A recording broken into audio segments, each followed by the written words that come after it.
Welcome to Jacksonville University's Aviation Fall Information Session. We are so glad that you were all able to join us tonight. I am joined tonight with Professor Christine Hughes, who is the Associate Director of our Aviation program. She has a ton of great information to share with you all. So I encourage you to listen and ask any questions that you have. Any questions can be put into the Q&A. The chat is closed, but you are able to add those questions to the Q&A and we will be sure to get to them. My name is Maddie Reynolds. I'm from the Office of Admissions. I will be helping answer any questions that I can throughout the session, and then helping Christine kind of as she navigates the Q&A as well. So please don't hesitate to ask any questions as we go. You're going to learn a lot of great information tonight, and you'll be able to follow up with us via email if you have any additional questions afterwards. I'm going to pass it off to Christine Hughes, and she will take it from here. Thank you, Maddie. I appreciate that kind introduction, and I also would like to welcome everybody. We're really happy to have you guys here with us tonight, and we're really excited to share with you some information about our aviation program.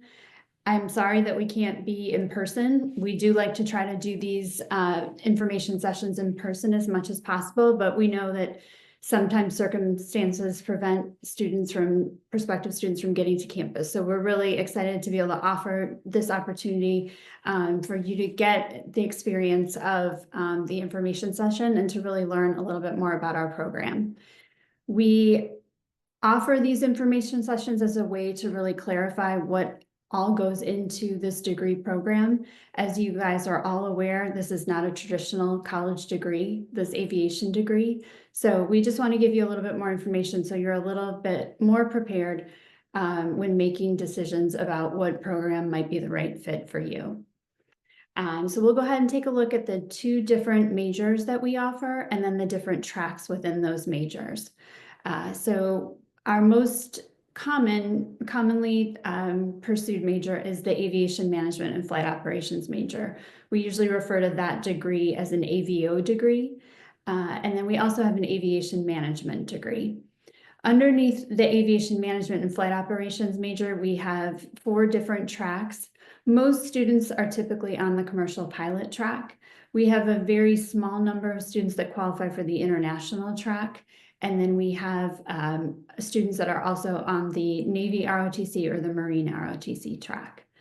And then for our aviation management students, we refer to that group as AVM students. We have 3 different tracks. So students can pursue an air traffic control track, airline management, or airport management. And if students are interested, it's actually very easy to pursue all 3 tracks. And that's something that I usually encourage aviation management students to do if all of those tracks are of interest to them. We'll take a look when we go over the degree guide a little bit later, but the different tracks can share electives. And so it's not that many more classes if you're interested to pursue all 3 tracks.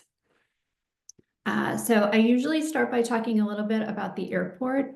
The majority of our students, as I mentioned, are aviation management and flight operations students. So that means they want to go on and fly in some capacity, whether that's flying commercially for an airline, flying for a corporate flight department, flying for the military. There's a lot of different ways that our students will fly after graduation.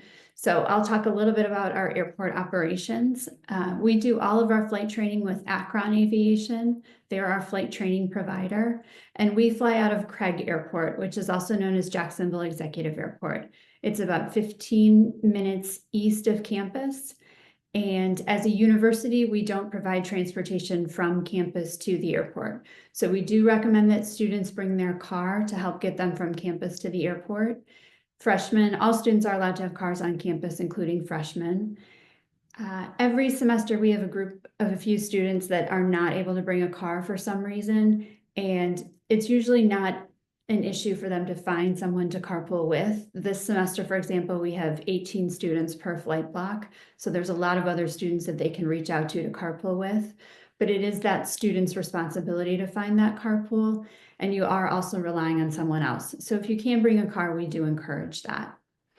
As I mentioned, we partner with Akron Aviation. We have had a partnership with this group for over 35 years. We've had 5 name changes throughout that time. So you may have heard it. We used to be partnered with L3 Harris was our flight training provider, and the name changed to Akron Aviation in April of 2025.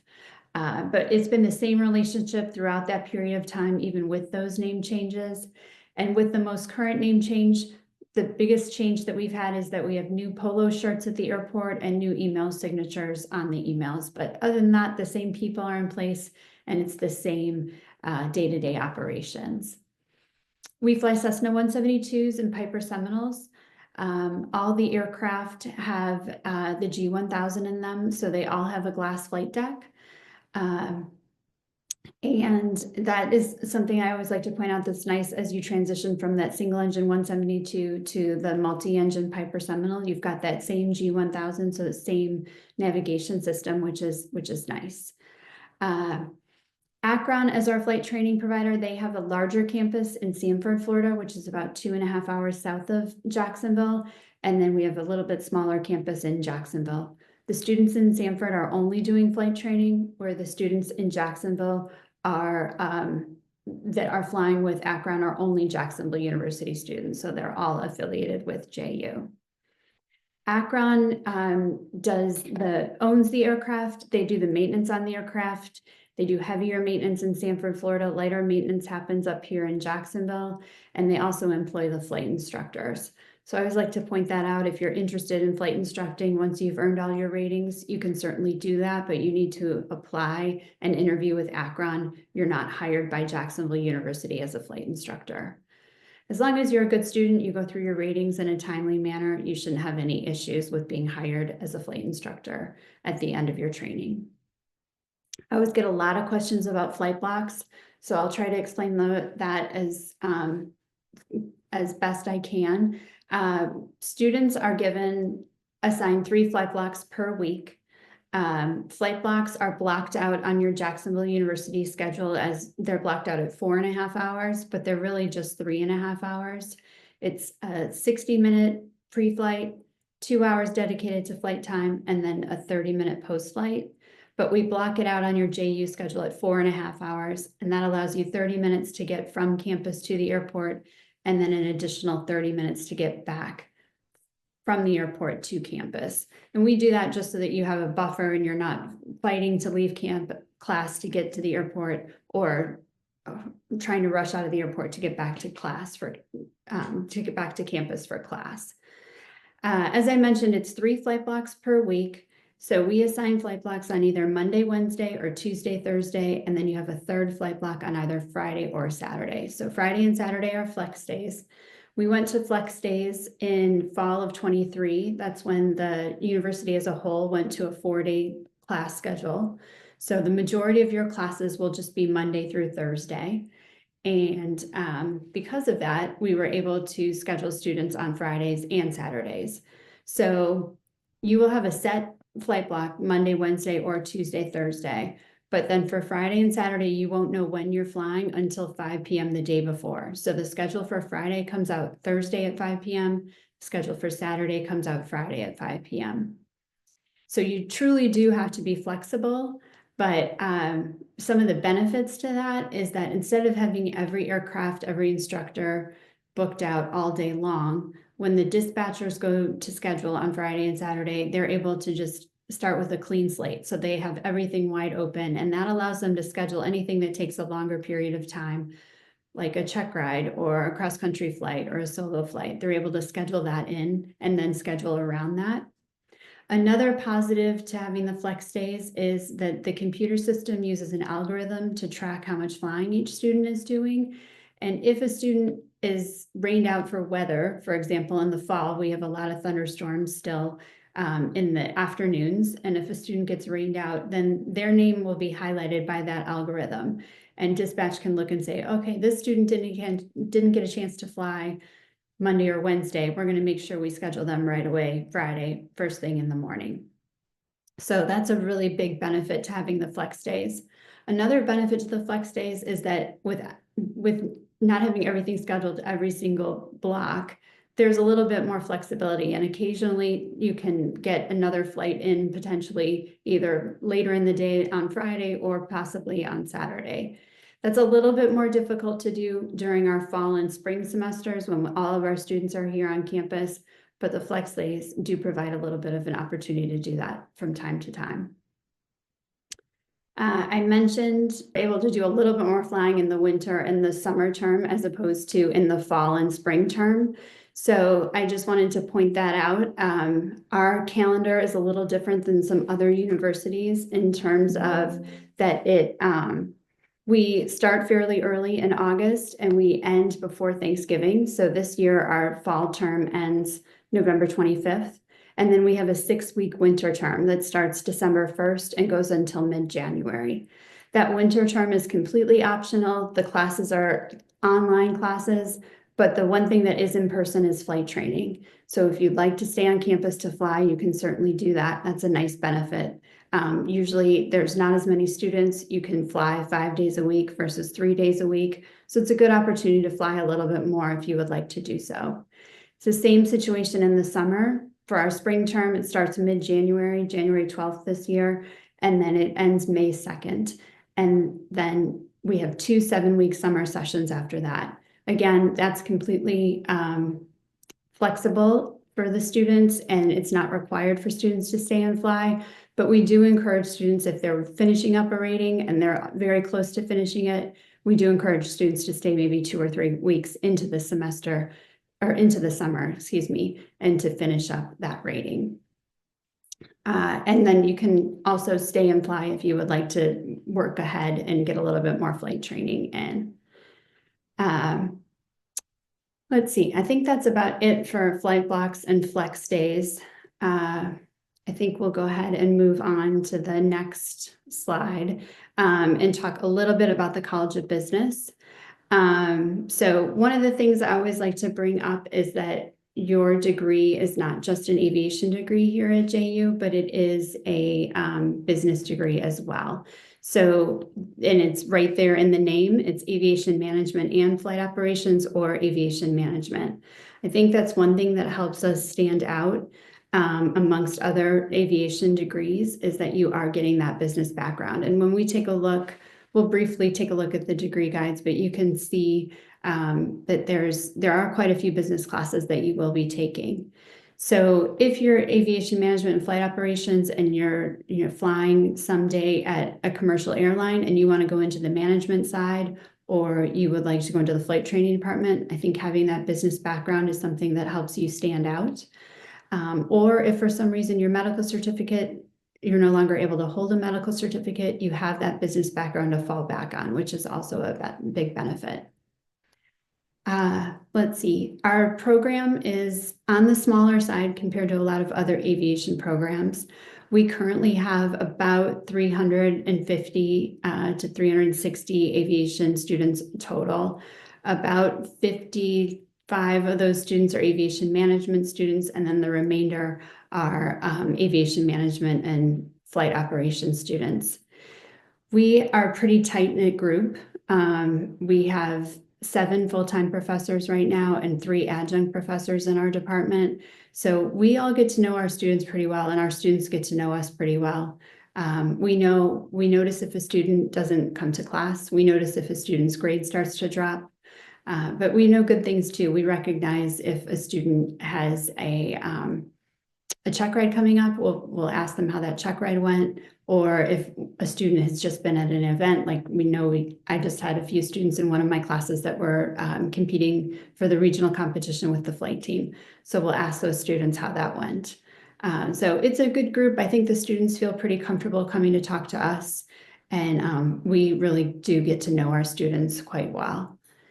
All of our professors have real world experience, so everyone's done something in the industry before coming to JU to teach. And so I think that's a unique facet of the program as well, that we bring that real world experience into the classroom. And I think that's a big benefit to our students. We have, currently we have 4 retired Delta Airlines captains. We have one retired American Airlines captain. Our management professor has about 25 years of experience. We have a retired Marine who flew helicopters in the Marines. Captain Tui, our director, flew in the Navy for almost 30 years and retired as commander of his ship. So everybody's got different backgrounds. In terms of our adjunct professors, our air traffic control professor is a retired air traffic controller. Our law professor is a current aviation attorney, and our weather professor has her PhD in meteorology. So it's a pretty tight-knit group, as I mentioned. We have 2 things that I think are unique to our program, and I really like to brag about them. One of them are our aviation tutors. So we have tutors that are available to our students. They're free to the students. You can use them as much as you would like, and but they are paid tutors, and they're just for the aviation program. So these tutors are students that are farther along in the program. They meet, certain GPA requirements. They've been recommended by faculty, and students can meet with them when they have missed a class and they want to review what they missed, or if they have a test coming up. But we see students meet with the tutors the most when they have a check ride coming up, and they'll sit down with the tutor and ask the tutor to, prepare them for the check ride. So the tutor will act like the check airman and ask them questions, just like the check airman would, for 2 hours to help get them prepared for that check ride coming up. So the tutors are a really great resource for the students. Another part of our program that I think is a special thing is our aviation ambassadors. So that started last year, and right now we have 30 aviation ambassadors.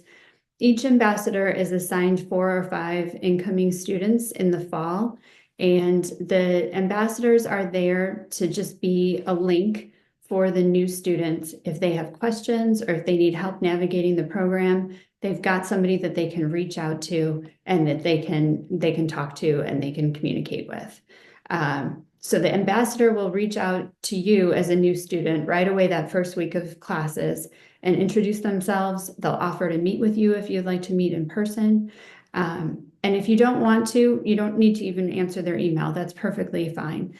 But if you do want to meet up, they will meet up with you. We always have an organization fair right away, the first 3 weeks of the semester. They may want to meet up with you there. And they'll remind you of things throughout the semester, different ways that you can get involved. They'll check in with you at midterms. It's just a good touch point for the new students. We want all of our students to come into the aviation office and ask us questions and visit with us and allow us to help. But we've noticed that a lot of times the newer students are a little reluctant to come into the aviation office. So having an ambassador that's a student but farther along in the program has been a great resource for our new students. Another resource that we have for our students that we always like to touch on are our simulators. And if you guys were here in person, we would show you those simulators. They're pretty fun to get to see. But we have 4 Cessna 172 simulators and 1 Piper Seminole simulator. Those are all Redbird simulators, and those are all on one side of the building. Those simulators we all received in grants, so there's no charge for those simulators. You can use them as much as you would like. They're configured just like the aircraft at the airport, so they all have the G1000 in them, and they're a really great resource for students to be able to practice, to go through their checklists, to go through maneuvers. Once you're an instrument student, you can take a tutor in there with you and have the tutor help you practice approaches. They can act like air traffic control and give you clearances.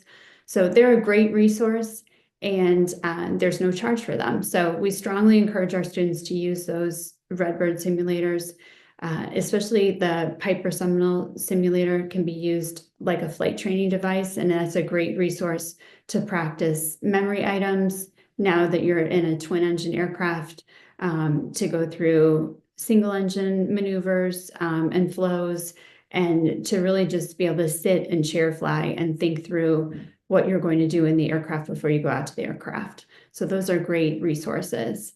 And then we have a CRJ 700 simulator that we really enjoy teaching our students in. that is a class that students take their senior year. It's an 8-week class. It's called AVO 432 or Jet Transition Training. And the students get to fly. In the simulator, there's 2 students and a professor, and the students trade off being the captain and the first officer. And they do things like normal procedures, emergency procedures, instrument approaches, but the majority of the time they do loft training, which is line-oriented flight training, just like what the type of training they do at the airlines. So they will be given a scenario, taking off from, say, Boston and going to LaGuardia, and they might have, some kind of failure on takeoff that they need to work through, or they may have be up at altitude and have the call from the flight attendant, they have a sick passenger and they need to divert to another airport. So it's a really fun training device, and the students really love taking that class. And then they feel much more prepared also when they move on to their next step, whether that's a regional airline or getting a type rating for a corporate flight department. Okay, we can move on, Maddie. Thank you. Another thing we'd like to just touch on is our different clubs and organizations. I won't go through all of these in the interest of time, but I do just want to point out that we have quite a few different clubs and organizations. A lot of these organizations have great mentor programs, great scholarship programs, and great conferences. So we always have a club fair at the beginning part of each semester to allow students to meet the different leaders of these organizations and learn different ways to get involved. So they're a great resource for the students, and they're also a lot of fun. Our flight team just got back from the regional competition in Georgia 2 weeks ago. They had a great time. And so there's lots of different ways to get involved and lots of different fun events that you can be a part of. And then I always like to touch on our different airline partnerships. So we can move to that slide, Maddie. Thank you. So we have 2 main partnerships that we're a part of. One of them is Delta Propel, and in this picture you can see that's 2 of our graduates that are shown in this picture. The one on the left is now flying for Endeavor Airlines, and the one on the right is flight instructing and building up her flight time to then go on to fly for Endeavor. So the Delta Propel program and then the JetBlue University Gateway program are the 2 partnerships that we have. Delta Propel provides students that are selected for the program. It's a direct pathway to Delta Airlines. So it's a really great opportunity for students. And because of that, Delta is here on campus often. They've been here 3 times so far this fall, and they'll be back. I was just talking with them, they'll be back at least 2 more times in the spring. And when they're here, they always have at least one formal presentation so that students can learn more about the Propel program and how to qualify and how to interview and hopefully be selected. JetBlue is here on campus a lot as well. They have a great program also. Students can apply for the JetBlue program a little bit younger. Once they've finished their instrument rating, students can apply for the JetBlue program. But JetBlue is here often as well, and we have actually quite a few alumni who are flying for JetBlue that live in Jacksonville. So they do a great job of working with the students and helping to prepare them for interviews and hopefully being selected for the JetBlue University Gateway program. We have an aviation career fair that we host every year. It's in the fall. We usually host it in September. So at that event, JetBlue and Delta are always there, but we also have a lot of other airlines that we have relationships with that are part of that career fair. This year, we also had American Airlines. We had, for regional airlines, we had Commute Air. We had GoJet Airlines, Endeavor Airlines, Republic Airlines, and Piedmont Airlines were all in attendance. We also had Boomerang Air Charter, which is a local charter company in Jacksonville. And then we had the Jacksonville Aviation Authority, which oversees the 5 largest airports in Jacksonville, and they offer excellent internships. So that was a great event. This semester, we've had other groups too, like PSA Airlines came at the beginning of the school year. We just had a visit from Endeavor Airlines again. We had a panel of graduates that are now flying for Endeavor that came and spoke to the students. Republic Airlines has been here. and Delta was here again. And then tomorrow we have someone from the Atlanta Hartsfield International Airport that's going to come and meet with the students about internship opportunities. So we try to get our students in front of as many different groups as possible so that they can start developing those relationships and making contacts in the industry. All right, we can go ahead and go on. I believe Maddie has put in the chat the information packet that we typically give out at the information sessions. So I'm not going to go through all of that because I do want to have a little bit of time for Q&A, but you guys can take a look through that, and you can let us know if you have any questions. One thing on the next slide, we talk about the typical classes that you would take as a first-year student. And you can find in your degree guide that's in that packet all the classes that you'll be taking. So it's very clear and well laid out, all those classes that you'll be taking to earn that degree. But this slide just shows an example of what your typical class schedule is going to look like as an incoming student. So most students arrive without having their private pilot license. So that's where we've got the student listed in the private pilot ground school, as well as that first private pilot flight lab. And then a lot of our students, in terms of aviation classes, a lot of students take Introduction to Aviation Automation and Aviation Weather. And then student will spend some of their other class time working through the core curriculum or general education requirements. And there's just a sampling of some of the classes that are listed there. Okay, we can move to the next slide. So these are a few questions that I typically get sometimes when we get to this point. So I'll answer these quickly and then we can move on. There's a whole FAQ section in the degree guide or in the information packet that was in the chat. So you guys can also look through that FAQ section. But one of the questions we get every so often, if a student's coming in with their AA degree, but they don't have any flight training, are they able to finish the degree in 2 years? And that's kind of a loaded question. It's not impossible, but it's not likely. The way we have the degree laid out is that those ratings are spread out over that 4-year period. So we lay it out with the student flying just in the fall and the spring, that they would do their private pilot their first year, their instrument rating their second year, their commercial multi-engine and single engine their third year, and then their flight instructor and flight instructor instrument their 4th year. So that is how we have it laid out over that 4-year period. Now, in saying that, every year we have a few students that come in and all they do is fly as much as they possibly can, and they will finish their ratings. Sometimes, especially if they come in with their private pilot complete, they can potentially finish their rating in a year and a half. So it's not impossible to go through your ratings in that shorter period of time, but it's flying a lot, and it's flying in not just the fall and the spring, but in the winter and in the summer. So just know that you would likely finish a lot of your classes in that 2-year period, but you might take a little bit more time to finish your flight training if you came in with your AA degree. We always get a few questions about restricted ATP and what that means to you as a student at JU.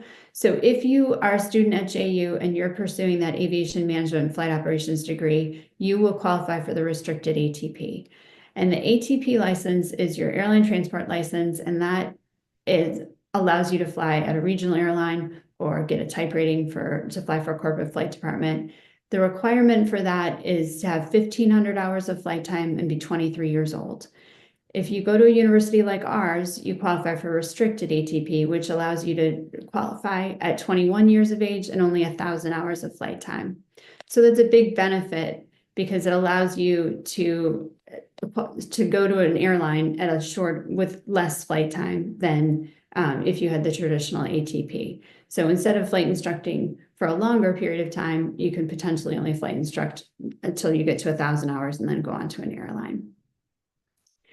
And this kind of ties in right at graduation. Most students are not ready to go to an airline. Most students, when they finish their flight training here with us, will have about 250 to 300 hours.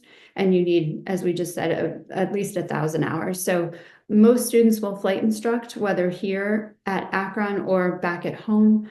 A lot of students will flight instruct to build up their flight time, but there are other ways you can build your flight time and be paid to do that.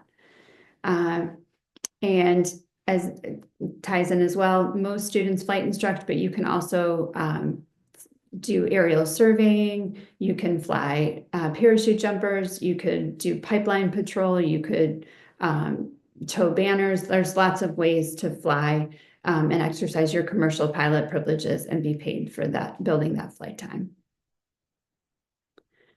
All right, and Maddie, we'll move on to the next one. All right, so medical certificates, you are required to have a medical certificate, at least a third-class medical certificate to start your flight training. We do encourage students to get a first-class medical certificate. You don't have to renew that every year, but you want to know that you qualify for it. You don't want to get to the end of your training and then find out you don't qualify for a first-class medical, because you will need that to fly for a regional airline. And you can just go to that website, flightphysical.com, put in your zip code, and it will give you aviation medical examiners in your area, and you can make an appointment to get a medical exam with one of them. And then there's a page that just talks about TSA requirements. Just make sure you bring those documents with you, even if you've done flight training somewhere else. Anytime you go to a new flight school to begin flight training, you have to have a TSA check. So just make sure you bring that documentation with you to campus. Let's see, we're just going to talk very quickly about Akron. I've already mentioned them, but this just gives the address at Craig. If for some reason you are in Jacksonville and you weren't able to do an info session in person, but you are here for a campus tour, for example, and you would like to go see the airport, we would strongly encourage you to do that. They are open Monday through Friday, 9 to 5. You do not need to call ahead. You do not need to make an appointment. You can just head right out there, and they're happy to show you around and give you a tour. So definitely take advantage of that. And the directions are listed in that information packet as well. And then flight costs, just a few things on flight costs. So we did have a price increase in fall of 24 and also in fall of 25. We had not had a price increase for about 5 years. So we had a larger price increase, and we spread that increase out over that 2-year period. So we typically have an increase about every 2 to 3 years. It's usually just a small percentage. So we don't anticipate a price increase for next fall. So these are the costs for fall of 25. We expect them to be the same for fall of 26. But this sheet, this slide shows the first part of this sheet, but the next 3 slides are just kind of the breakdown of that flight cost sheet. But you can kind of see from that sheet the way we've broken down the flight labs, and that private pilot is those first 2 flight labs. That's usually your first year. The instrument rating are those next 2 flight labs. That's usually your second year. And then the next 3 labs, the AVO 313, 317, and 316, that's your commercial flight labs. That's usually your third year. And then AVO 410 and AVO 411, those are your flight instructor flight labs, typically your 4th year. Couple things to just say about the tuition cost. The price that you see there is the price that you pay when you register for that flight lab. It's not necessarily what you will pay for that flight lab.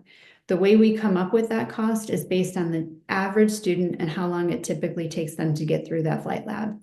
These costs are they're pretty accurate. They're pretty close to what most students will take to get through, but everybody's different. One student might be going through really fast and everything's clicking for them, and they get to the end of their lessons in that flight lab and they still have funds left over. Then those funds roll over to the next flight lab. But the opposite can be true as well. A student might be taking a little bit longer, just things aren't going as quickly for them, they're not clicking, and they get to the end of their funds and they still have lessons left in that flight lab, then they'll need to add funds to be able to finish that flight lab. One other thing I always like to point out is that these flight labs are, when you register, they are charged to your JU account, and you pay JU, and then JU pays Akron. It's a direct pass through. They do not charge extra. There's not a cut taken off the top. but this is done so that you can pay for your flight lab fees the same way that you pay for your tuition. So whether that's with a check or with loans or with a 529 plan, you can pay that flight lab fee the same way that you pay your tuition. And I think we might be at the end, Maddie, because I think these are just the fees, which we've kind of gone over. So I think we might want to pass it to you if you have any questions that you want to ask me on behalf of the attendees. So we've had very limited questions come into the Q&A. So if anybody has any questions, please drop them in that Q&A so that we can answer them. I know one question that was submitted prior was if you can use military benefits towards flight fees and kind of about that situation. Yes, no, thank you for bringing that up. So unfortunately, you cannot use military benefits for the aviation management and flight operations degree. The benefits can be used for the aviation management degree, but they cannot be used for the aviation management and flight operations degree. So you do want to, that's a good thing to bring up and make sure everyone's aware of. And just so that you are aware, if that means that JU is not the right fit for you, when you're looking for a school, you want to look for a school that owns their own aircraft. As I mentioned, we work with Akron and Akron owns the aircraft, and that's why those benefits cannot be used. But you want to look for a school where the university owns their aircraft and then can those benefits from the military. Are there any other questions, Maddie? Yeah, sorry, I was just unmuting myself. Okay. There's a few here. We've touched on this a little bit, but to confirm, that does not include ROTC. And how does ROTC in aviation work?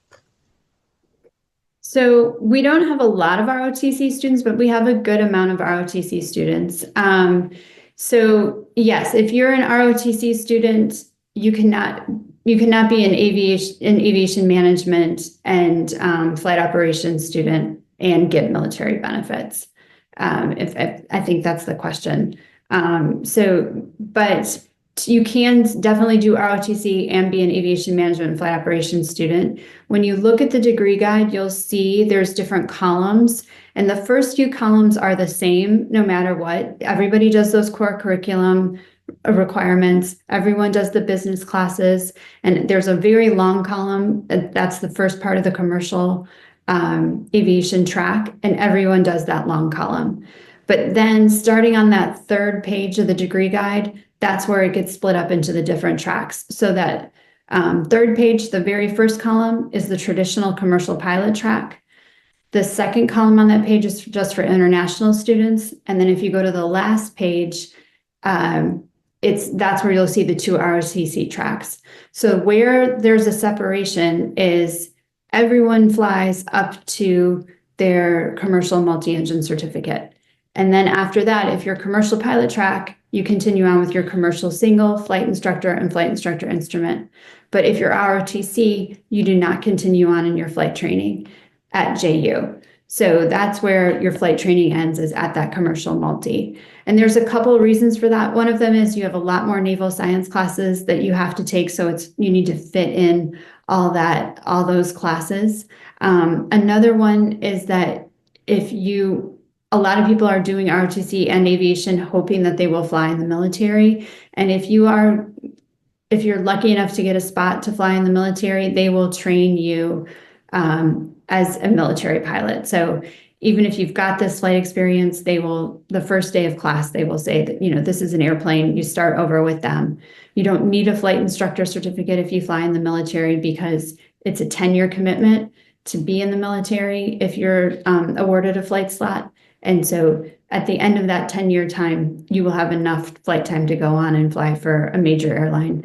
You don't need to flight instruct as a civilian. And if the military wants you as a flight instructor, they will train you as a flight instructor. Yeah, and just two quick things that I want to add on that note. If you are hoping to do ROTC and aviation, you should be working closely with your recruiter or the person you're interviewing with early on in that process.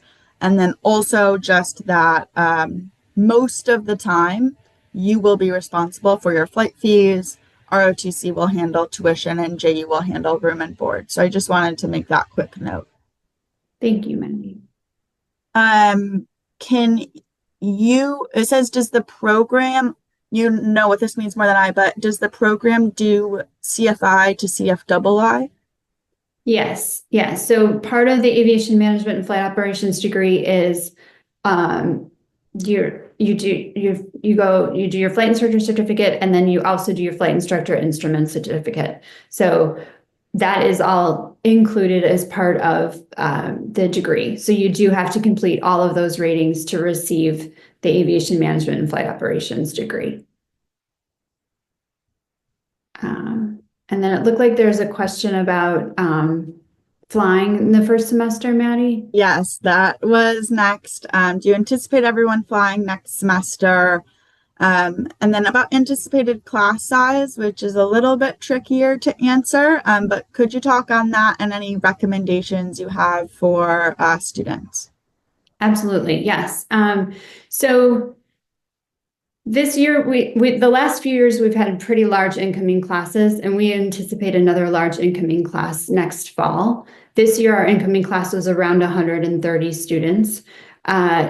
We did not think we would have a flight block for every student, and there's a few reasons. One of them is we are pretty close to being at capacity, and we knew we had some students graduating. We knew we had students finishing their flight training, but we did not think we'd have enough of students completing to be able to provide flight blocks for everyone that was coming in this fall. But it worked out, and we were able to assign flight blocks to everyone by the end of the first week of school. However, we are really truly at capacity at this point. And so we, again, for next fall, we will have students graduate. We will have students finish their training. We will likely not have enough flight blocks for every student that is admitted that is coming in the fall. So the way to kind of help with that is if you once you have made a decision, if you decide, once you've applied and been accepted, if you decide JU is the right fit for you, we strongly encourage you to go ahead and deposit. Depositing puts you in line for a flight block. So that's one key component to it. The next part is to make sure you fill out the course registration survey, and that's sent to admitted students from admissions, usually in February. So be on the lookout for that. Be checking your email. When you get that course registration survey, fill it out, and then return it promptly. And that will help students because it's a pretty simple form to fill out, but it really just talks about if you're planning to come in with your private pilot license or not. And then also if you're planning to, what classes you might prefer to take. So you'll answer those questions, and then that in combination with your deposit date will put you in line for a flight block. So you want to make sure that you do both of those. We do have, there's a couple different parts to flight blocks as well. We typically have more instrument flight blocks than we have private pilot flight blocks. So if you are getting your private pilot before you arrive at JU, you're more likely to get a flight block because instrument students can fly at night. So we have more private or instrument flight blocks, excuse me.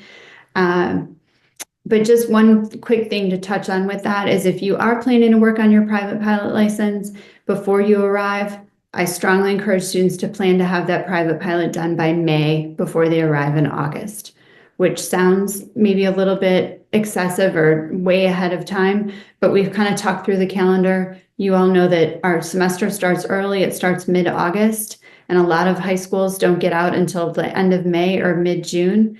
And if you think, oh, I'm going to wait till the summer to get this done, there's just not a lot of time. It's a pretty short window. Also, there's a shortage of FAA designated pilot examiners across the country. So you may get your flight training completed, but then you can't get a check ride with an examiner. And if you don't have your private pilot certificate, then you have to start over with us. So you start at lesson 1, day 1. no matter how much experience you have if you don't have your private pilot certificate. So if you're planning to get that, that's great, but just make sure you aim to have it done early. We recommend that you aim to have it done by May. Christine, I'm glad that you touched on that. I actually had previously responded to that question. And we gave the same answer, but you added a lot of really helpful aviation context to it, that I don't have. So I appreciate that. I did just want to add one or two notes on the question about flight blocks. Myself and Christine work very closely throughout that process to ensure we can get as many students in flight blocks as possible. I wanted to note that $500 deposit is fully refundable before May 1st. After May 1st, that deposit is no longer refundable. And on that note, I encourage you, if you have not already, the FAFSA is open. I encourage you to file that FAFSA so that we can have a really good financial aid conversation with you before you make that deposit. Obviously, as Christine said, if you're sure about JU, then make that deposit to get yourself in line. But in order to just have the most seamless transition, file that FAFSA so we can start those conversations. The next question you kind of just answered, but I just want to kind of clarify and confirm. The student said, if coming in with a PPL, will the student go right into instrument their first semester? Yes. Yes. So if you have your private pilot, then you go right into instrument. So you go right into instrument ground school, which is AVS 202, and then you go right into instrument flight lab A, which is AVO 213. We don't have a transition course that students need to take. They go right into instrument, and then once you've finished your instrument rating at JU, you are awarded academic credit for your private pilot. So you're given 7 academic credit hours, 3 credit hours for the private pilot ground school, and then 2 credit hours each for the 2 private pilot flight labs. Okay, the next question is, and if you don't know the exact number, if you could just kind of talk about this generally, what is your retention rate of students staying in the program specifically? So I do track it. I don't have the exact number for this semester yet. I didn't look at it before this, but I would say it's probably about 10%, maybe a little bit less than 10% of students that either that decide to no longer stay in aviation for multiple reasons. For some, they don't want to stay at JU. That's the least amount. I would say most people stay at JU, but a lot of times they recognize that this is maybe not what they anticipated. It's harder than they anticipated, or it feels a little bit more like it's work, like it's a job. And I've heard that feedback a little bit. It's not as fun as they thought that it would be, because it is very structured, and it is quite a bit of work. So that's typically the feedback that I'll get from students. And then sometimes students will just realize that, you know what, this flying really isn't for me. I'm going to pursue this other degree that I'm interested in, and maybe just fly for fun. So, but it's usually about that amount. Perfect. Thank you. And then the last question, and if any others pop in, that is totally okay. But the last question that we have is, so if you are saying they don't have a flight block, do you mean not at all, or maybe 2 times a week versus 3? So if we don't have a flight block, we don't assign students flying at all, because we want them, when they are able to start flying, we want them to fly consistently. So we want students flying 3 times a week, so they're getting the most out of their training. So if we don't have a flight block, then the student doesn't fly until we have a flight block for them. We did this fall, and we plan to do this next fall as well, where we do put the student into the ground school class, whether that's private pilot or instrument, so that when a flight block opens up, they can start their flight training. So that's helpful. Then they're ready to start their flight training when that flight block opens up. If we don't have a flight block for students this fall, they may not be able to start their flight training until the winter term, or possibly even the spring term. but we do want to get students flying their first year. We really like to have students flying right away. So we will do everything we can to get them flying as soon as possible.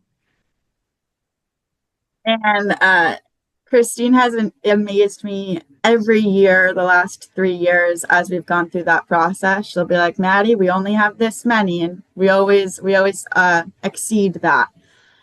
So we don't have any other questions in the Q&A. I wanted to ask you a question that I was kind of thinking about as you were talking. Do you have any recommendations? At this point, the students have about 9 months before they will be on a campus, hopefully JU's campus. Do you have any recommendations on things those students should be doing in the meantime? Or like ways to kind of like solidify that aviation degree is going to be right for them? Because it is a big financial expense to take on if you decide that it's not right for you. So do you have any recommendations to kind of prevent that from happening? One thing I definitely recommend is that students, if you have not done any flying yet, to do a discovery flight. And that's something that you can ask for, like for a holiday gift or a birthday or a graduation gift. I do think that's really important, and it's not that hard to do. When you can just talk to people in your area and ask. A lot of people know, someone at the local airport, and they'll make a recommendation on what flight school you should go to. But you can call that flight school and just ask for a demo flight. And it's usually just a 30-minute flight where you go up in a small aircraft with a flight instructor, and the flight instructor flies. But once you get up in the air and you're out in the practice area, then they will give you the controls as the student, and you're able to do climbs and descents and turns. And it really just gives you a feel for what this is going to be like. And then the flight instructor will, land the aircraft on your way back in. But most people do that and they recognize, oh, this is great. I love this. This is what I want to do. But every so often someone will do that and think, this is not what I expected at all. And it will surprise them. So I think doing that and getting that experience of going in a small aircraft, if you haven't already done that, is really important. I also think there's a lot of information that you need to know. And it's a lot, your first semester especially. So there's a lot of different ways to study and to learn about aviation. There's a lot of different programs online that you can look at, but you can also just look at like Sporties, for example, they have some really good private pilot programs, or AOPA, that's Aircraft Owners and Pilots Association. That's a great organization you can join as a student, and they have tremendous resources where you can read articles and just get to know more information about aviation. So I would try, I think, just to learn as much as you can about aviation, and to get a good grasp of some of the private pilot level knowledge that you'll need to have that first semester. We will teach all of that to you. We offer a very robust private pilot ground school. It's, a college level course where you're getting all that information that you need, but it's a lot of information in a 15-week period of time. So I think as much as you can prepare for that ahead of time, the better off you'll be in the classroom and in the aircraft. That was perfect. So helpful. I have gotten to go up with some of our students 2 or 3 times now. And every time I am surprised by like the feeling of overwhelmedness. Being in that small plane is definitely interesting. I've enjoyed it, but I don't want to pursue aviation entirely. And I knew that from that discovery flight. So really helpful there. Is there anything else you want to share, Christine? I did just drop my own email in the chat as well as your email in the chat, so that if students or families have any additional questions, they can reach out to either of us. Perfect. Thank you for doing that, Maddie. I really appreciate it. And yes, please don't hesitate to reach out if you have questions. I'm happy to email with you, or we can set up a phone call or a Zoom call. If you have any additional questions, I'm happy to talk with you. So don't hesitate to reach out. Perfect. It was great having you all tonight. As I said, don't hesitate to reach out to either of us if you have questions. We look forward to hopefully seeing you all on campus very soon. Have a great rest of your evenings.